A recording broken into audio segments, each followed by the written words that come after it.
You know, as a physician, it pains me to acknowledge that I think a big part of the problem is physician prescribing habits. And I think those were also influenced by some misinformation from the drug companies on the idea that OxyContin wasn't that addictive. That turned out to be maybe just a little bit untrue. I think that when we look at prescribing habits and we look at changing, we've got to look at, you know, we've been talking about this, and in Kentucky we've done some good things. We closed down some of the pill mills. We got rid of some of the, you know, by checking prescriptions to make sure people weren't doctor shopping and duplicating. But we still have a county that has 21,000 people in it that had 2.8 million doses of OxyContin prescribed, OxyContin and Percocet. I lumped them all together. That's 150 doses for every person who lives in the county. So something's wrong. And we think we've gotten rid of the worst doctors that were out there doing it, and this still occurs. So something's wrong in our habits. And, you know, from when I went to medical school, and this is sort of the conundrum, doctors don't want people to hurt.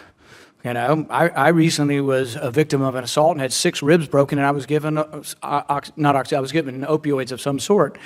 And I finally made the decision just not to take them. Not because I was worried that I was addicted, although I was going to need 4 to 6 weeks of them, but I took large doses of ibuprofen, and people were like, oh, well, ibuprofen's Advil, that's no good.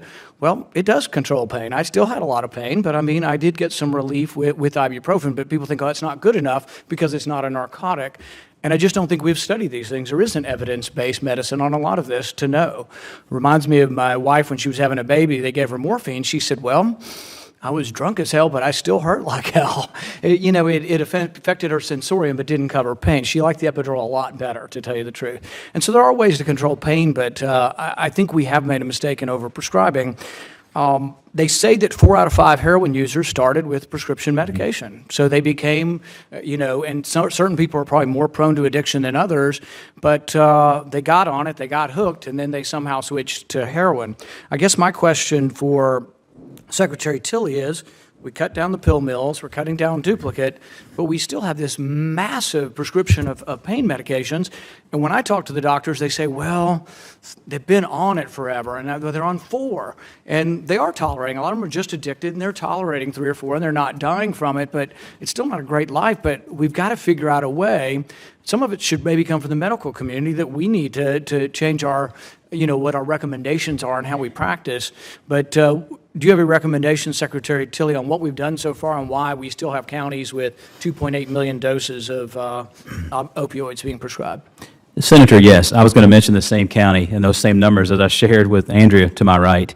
First thing, Kentucky is the first state to mandate the use of a PDMP. I think Casper was one of the first in the country to do that. Secondly, we were the first state in the country to limit, based on CDC recommendations, just this past legislative session, Governor dug his heels in on this. It was not easy to limit the prescription of opioids for acute pain to 3 days because the CDC says between 3 and 5 days addiction begins. We're the first state to do that. You got to shrink the size of the funnel at the top to keep these opioid dosages from coming into communities, and that's the first step in that regard. To your point, too, again, I mentioned the book Dreamland only because I think I'm compelled to do it for the notion that I think we were sold a bill of goods, and I'll leave it at that. I think physicians were sold a bill of goods after understanding what morphine could do to people in the day and now moving forward into the 90s. What is chronicled in this book should be read by everyone that has a concern for this problem.